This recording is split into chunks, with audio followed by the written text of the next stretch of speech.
Hey, so I'm gonna just jump right in and do another reading from my book.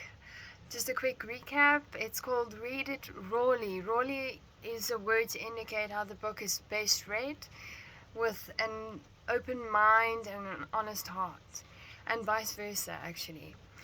I wrote this book about 10 years ago, so I'm reading it from quite a different perspective. And the byline of the book is called The Gifts of Life. And I'm just going to jump right in. If one is able to see it, there is much more substance to the things we fling around in our everyday lives. We are not always aware of the toll something can have because we have grown too used to and bored of. Often linked together are the overused and ultra glamorized words hope, faith, and love. I find that many often spit them out without thinking or chuck them around as if they are chosen crockery in a Greek plate smashing. They should really be used with care, consideration, and purified intentions. While saying this, though, I still have respect for the fact that people may see things as they wish.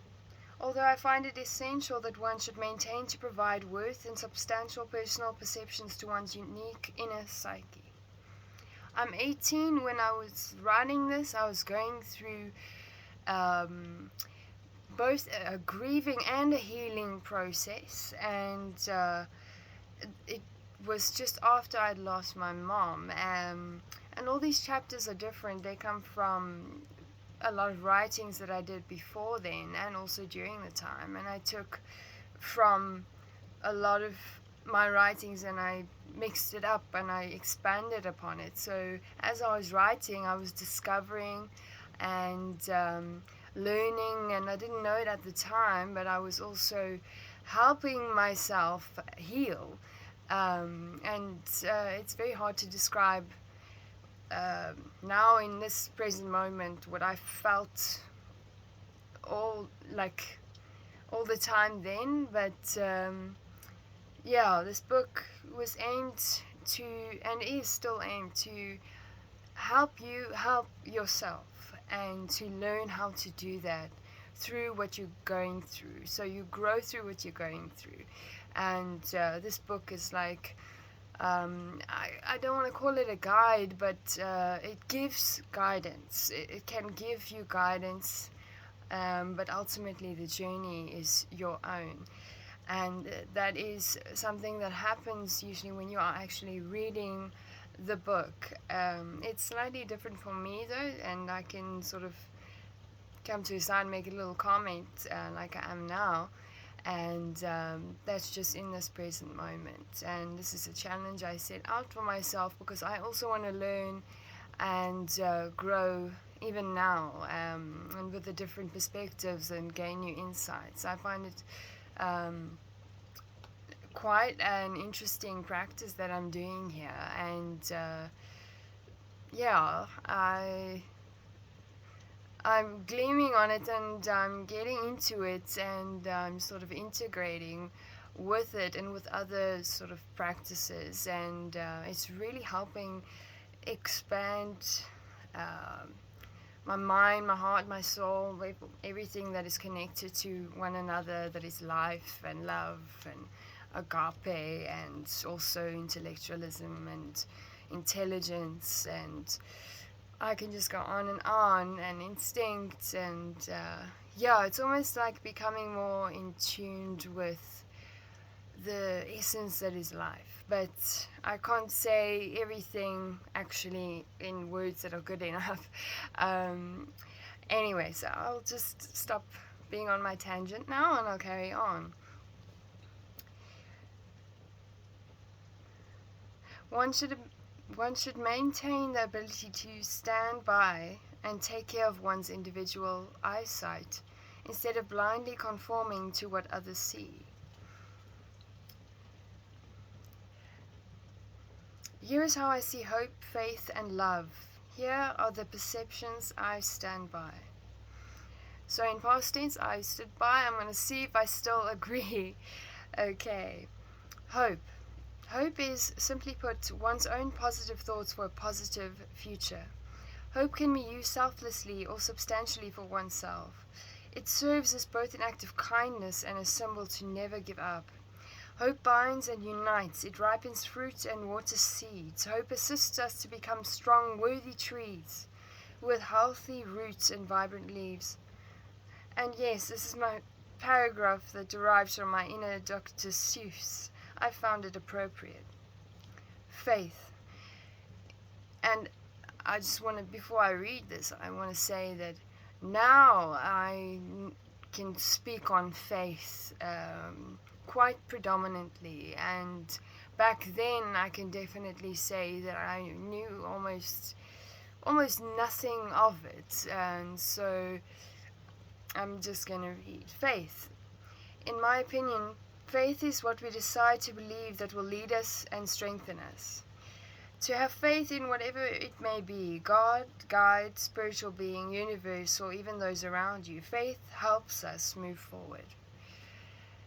So simply put, I do agree with that faith does help you move forward and progress and develop and grow. And it's more complex than I'm saying it now, but I'm just putting this into words in this moment. It solidifies our values and assists us while we struggle. It is something so powerful that we are able to fully rely on it when we have lost control. This is true. Faith pulls us through. It can give us the ability to obliterate difficulties, darkness, and doubt. Faith, especially combined with hope, can really and truly gear one up for a great, formidable future. And this is so interesting to be reading it now and thinking, what did I know about any of this when I was 18? I can ask myself the same question now. I can say, well, what do I know of any of this 10 years older? And I find my mind sort of start to move and wander and go through the golden threads and be able to move and expand into the meaning of it, the lived meaning, the meaning of what I perceive and see, and the lived experiences as well, and other people's lived experiences and connection and miracles and happenings, and just the truth of it, just all over life, the evidence of it. It's amazing. Along the street of hope, faith, and love can only come goodness, wisdom, and positivity. It's amazing to think I'm basically speculating there, and I was going through grief at the same time. I find this fascinating. It's almost like I can't fully identify with this person, that is me, but I think that yeah, it's hard to say this, but I'm not going to try and avoid. I think that I've come a long way since then, and I can only hope that, and I used to still, and I still do now, that something that I can do, even if it is so tiny, that contributes to more hope or love or faith or guidance, or just help or a voice to something to add to the sense of people feeling lonely and like they can't relate. There's a lot of material or texture rather in my book that many people related to in different ways, and it's amazing the stories that people have shared with me about what they gained through their own sight and their own insight and perception through going through the process of my book, and those discussions are amazing. And I just am so curious to see if to put discussions sort of into a back then to now, and back then from now, and from now to back then, and that may seem a little bit abstract, but to just sort of flow in between that, and then discuss sort of complex elements and the essence that sort of weaves it all together. But anyway, I think it's basically love, practices of love, and really sort of coming together and integrating to get into that state where you're connected and you are here, you are together and in one, and you are very present, and you look each other in the eyes, and you can see, and you can really create together and discover, and really you create moments, amazing moments in which sort of I can't really, I can show with my hands sort of the trying to grasp it, what I'm trying to say, but I can more so see in my mind what I'm trying to say. So I guess those words could still be coming. The sound you may be hearing in the background, that's rain, and I'm very grateful for that at the moment. It is watering my plants outside, and I'm growing a lot of seedlings at the moment from seed.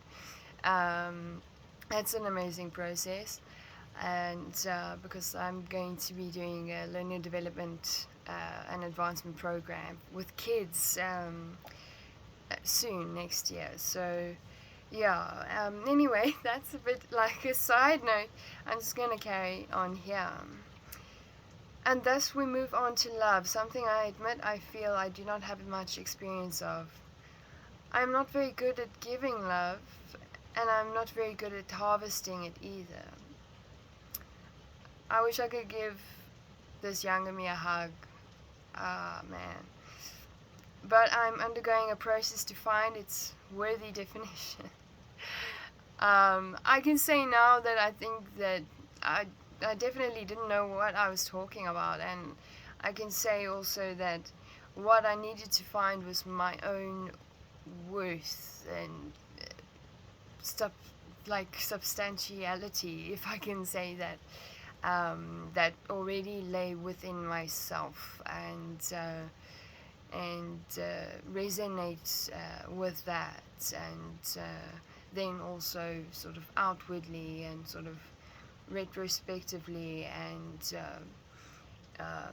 with a sense of that I'm tapping into a source that is a greater love and a greater worth that I'm a part of. I'm a piece of that. I can know it but not know it all, but I can tap into it, and I can feel that, and I can channel it, and it can flow through me. You just need to find that I don't want to say portal. It's almost like it's an entry point for channeling and having this flow of love in between, and that is, I think, a whole book in itself. But it's better cast into sort of discussions and sort of moments with people, and it also, I think it is in line with virtue and things like that, and the true character or true form, and the ultimate of what that could be. And anyway, I'll just get back to this. I think that this book is, I could say for sure, for me now, just experiencing it, as I quickly do little videos of each chapter, I can say that yet again, it's so weird, yet again, I feel bits of transformation busy happening. It's quite interesting. I'll put the word interesting. It's my new favorite. Okay, not favorite, but I mean, it's my new supplementary word for things that I don't quite know what words you just sort of land with. And I put a lot of ums in between as well. I ask, what is love? Sure, people give love as well as care in many different ways, but what is it to receive love? What is it to really feel it? I'm constantly frustrated that I cannot absorb love that may surround me. I know it is there. Sometimes I'm convinced that I know exactly what it is, even though I'm equally convinced that I'm incapable to feel it. This actually channels through to, sort of, I think, sort of a certain parts of who I am and how I am and how I came to be and to become fully or a little bit more full of that what is me and that what I needed to integrate with, which is the future potential of myself that I didn't know yet. And by doing that, then I came towards the now, and I'm talking to you now, and I'm saying that that sort of progression and sort of digestion as well, and again, I'm searching for the words and I'm trying to grasp it while I'm trying to communicate it, while I'm thinking of it and I'm visualizing it, and then my mind just goes into just there's just a state of flow that you get to access when you have this sort of opening. And when you grow and mature, then you can sort of find ways to sort of open up different avenues and channels, and it's almost like a river or something like that. And but it's actually in my mind and in some of my drawings, it's quite a bit more dynamic, and I can just say that it flows with, and you need to grow, and it's weird that these things rhyme, and then so many different stages and processes, and mindfulness practice really helps with that. And what I really want to get across also right now, just came into my mind, is that as you go through life, you grow through life, and you can learn from what you're going through. Everything, even I've suffered immensely in my life. Pain is a part of the process. Pain is a part of life. Life is hard, but it is also beautiful. It is also so stunningly beautiful. It in fact shows you. It shows you. If you care to see it, you can look for it. You can seek that, to be grateful, to sit still and observe, to become more aware, to learn how to do that, and just become involved with life, to get curious about it, to get to know it. And life itself, life that is you, life that is within you. How are you here? Are you here? Sometimes it's just good to sit and think, wow, wait, I'm here in this moment. And I know I'm talking right now because I'm trying to communicate a couple of things whilst I'm experiencing myself in a different kind of way. And I'm also noting and trying to keep the awareness and the flow still sort of in place, whilst I also try to expand and move and progress in what I'm doing right now as an alternative practice as well. I can say that this is almost more of a practice, an experimental practice for me right now, but it doesn't take away from the fact that I want to help people, and I believe that there is something that I can give, and I have given, that I still try to give. It's in fact part of why I'm here, to others through my own life experience, that it's literally meant, it's meant to be in place to help others, to show others you are not alone. You're not the first, last, or only. You can connect. You don't have to go through what you're going through alone as well. That is so important for you to know. You don't have to go through it alone. You really don't. You can choose not to. And you are free to do that. In fact, going at it alone, it takes way longer. And I would recommend that you get a guide and you you get help. You have access to it, and you don't have to tackle all of life's problems and everything that you're going through that's hard, that maybe makes you want to give up. You don't give up. It's not an option. You got to think of it that way. It's the negotiation that and there's a dialogue that comes with that, and I don't want to get too much into it. That can be quite dark, and it's almost like you're negotiating with life and death as if you have that power, and you don't. And I wouldn't say it's a waste of time, but I've been through it, and I refuse to say that's a waste of time, but it forms a part of my life, and I feel like it summarized a lot of things that I've been through to then convey and say, to prevent other people from having to go through certain long sufferings. And I just feel that a lot of what I've been through in life, I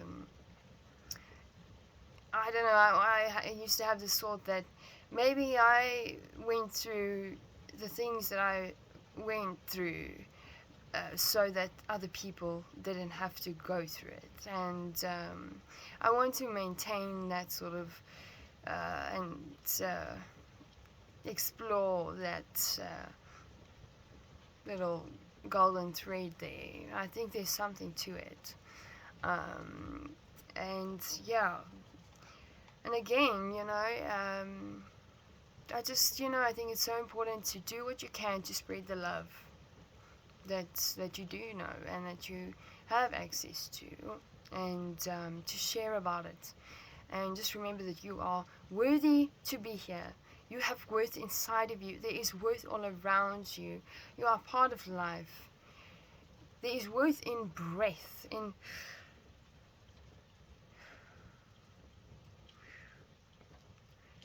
that. If you can breathe and become grateful for just your breathing, it's actually very hard. But it's a very good zoning in moment, and sort of really, really, really pure type of thing to try and practice to do. And then you can expand from that into different areas of life and living, and you can see, wow, this is really big, it's dynamic, I'm a part of something great. Okay, so I'm going to get back to reading. I considered the concept that love is life. Based on that, could it be that I don't feel love because I don't want life? And why do I ask for love if I would rather have someone else receive it? Is that selfish? Is it because I feel worthless, or am I just plain naive? It is so good to ask yourself questions. It is so good. I also tend to think that by habit I automatically push love away, and because of that I continue to think that I'm protecting myself in some way. Granted, my subconscious feels a little bruised and my mind feels overworked, and because I have overanalyzed whether or not I deserve love, I've pulled it apart so much, to such an extent, that I've ruined my ability to accept love. That was not true, but I was grieving, and so what I'm saying here makes sense to me, because I know sort of the space that I was in, and I know what was happening around me. And I know that because I was going through it. Most other people wouldn't have known, weren't there, and have no idea, or have their own experiences in life that I don't know, that they can somehow relate. And connect. I think a big key in life is communication and connection. I mean, it really makes it more full. There would often be either a surplus or deficit of love around me. Somehow, whether it was a little or a lot, I failed to let it access my heart and soul. I consistently cut myself off to the point of isolation. So I just want to say right here, if you resonate with that, you need to reach out to somebody and get help. If you're seeing a therapist, that's good. Talk to them about it. If you are isolating yourself, if you are doing what I just shared, you need to reach out and speak to somebody, and someone you can trust, or a professional person, and because it's very important. And I really, really want people to know that you need to look after yourself. You need to know that if this is something that you are experiencing or that you're in, that's a red flag, and that's me saying, hey, you need to get some help. I can't really say take my hand, that I can do that for you, but I can say, hey, I'm raising my hand to just say, it's okay. It's okay. And you will be okay. It will be okay. You just gotta ask for a hand. You gotta do that. Just reach out or grab the hand that is already extending towards you. And do me a favor, place your hand on your heart. Feel that beating. You are alive, and that is for a beautiful reason, many reasons. You are a part of something that is absolutely stunning, and you've got to see it play out. You really do.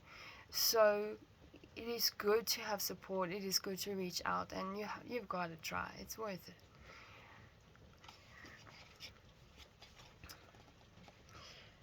Though, if you think of it as a protection strategy, it's a damn good one.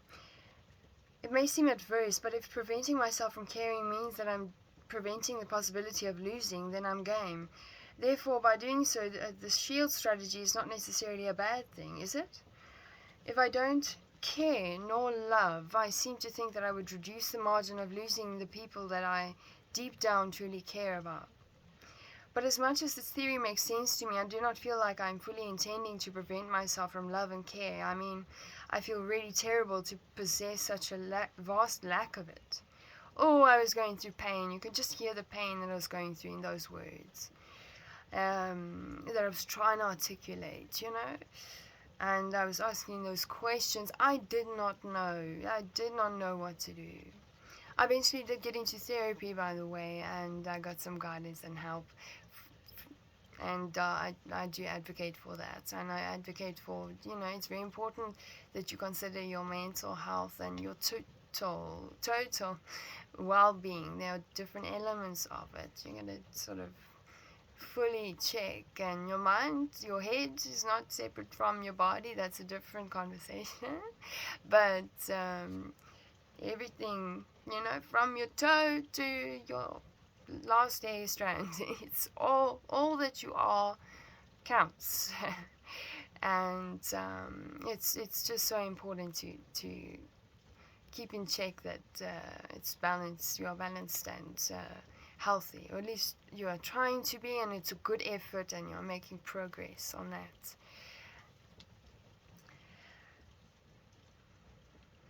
It isn't very nice to feel like nobody cares when you know that there are people that do.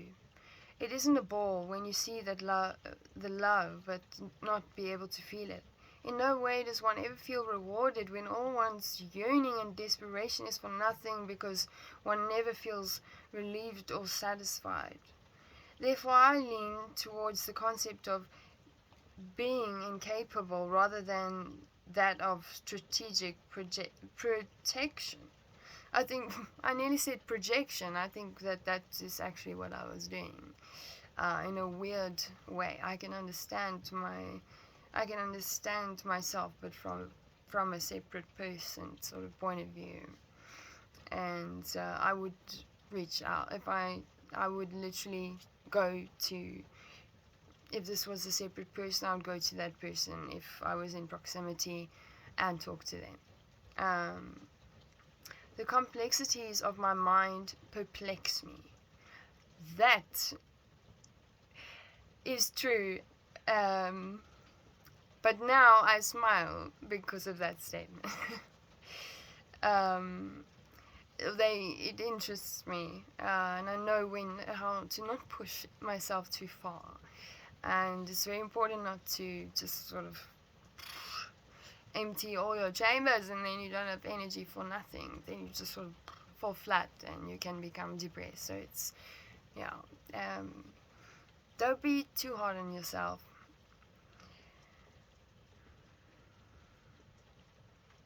The complexities of my mind perplex me, and yet at times it is so utterly stubborn, neither perplexing me nor feeding me a complacent thought. Wow, that's hectic, okay. Frequently does one think that everything is simple, but it is not so.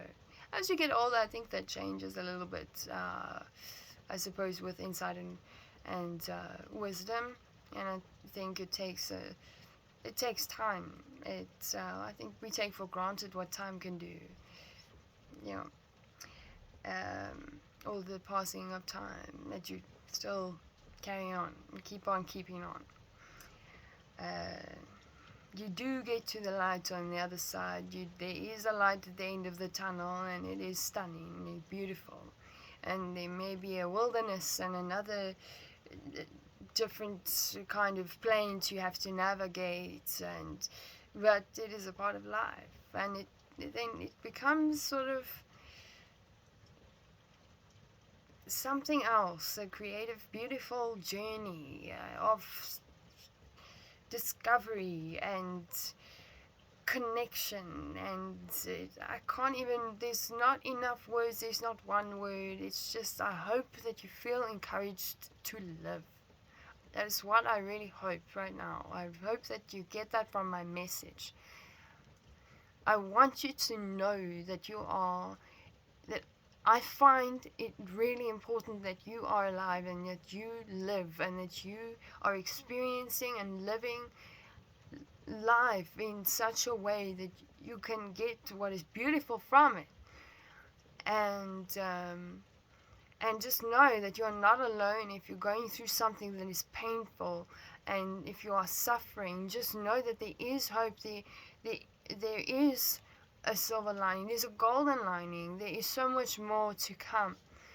And I just want you to know that I'm sending you love if you need it. It is there. And maybe that's a trivial phrase to say, but it is one that I think you can recognize that I really do mean what I say. I really do care.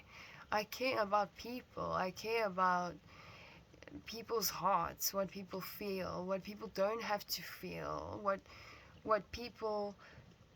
I wish I could give to people to feel, so that they know that is possible in life. I've lost a lot of people in life, and it's not that I'm trying to compensate for that. I'm just trying to give to life what I can. And yeah, anyway, asking myself questions makes me think that I will get closer to understanding myself, but asking myself questions also vexes me when I cannot find answers, let alone simple answers. Sometimes I can, but it usually doesn't last very long because I rethink and overanalyze them. Young brain, my brain works totally differently now. It's so interesting. And not to mention doing this uncontrollably in different states of mind. I mean, swear word, me. So you can hear and you can get the sense that I was in a really, really awful space in my head and my heart, everything. I mean, I was grieving my own mom, which I held as she took her last breaths, and that I won't even go into more detail with. It's actually, that's another separate conversation. Through, like, only after about 8 years did I come upon an insight which made that last moment transcend itself into quite a profound moment, and I never saw it that way. And yeah, I'll make a separate video for that. I asked my doctor once if thinking too much can give one a headache, and he just laughed and said no. But I'm really fixed on the theory that thinking is this much is way too much. And it is. In fact, the reason why I have a large amount of reoccurring headaches, okay, that was random, yet possibly relevant. Uh, anyway, what I'm trying to say is that I have indeed given love a lot of thought. Not as much as now. Okay, I'm just carrying on. I've tried very hard to unravel my thoughts and formulate a proper and sort of straightforward answer out of the utter pandemonium inside of my brain. I've done this under the influence of what I believe is a mixture of open, non-negated, and insightful type of mind states. I think it's sweet how much I didn't know.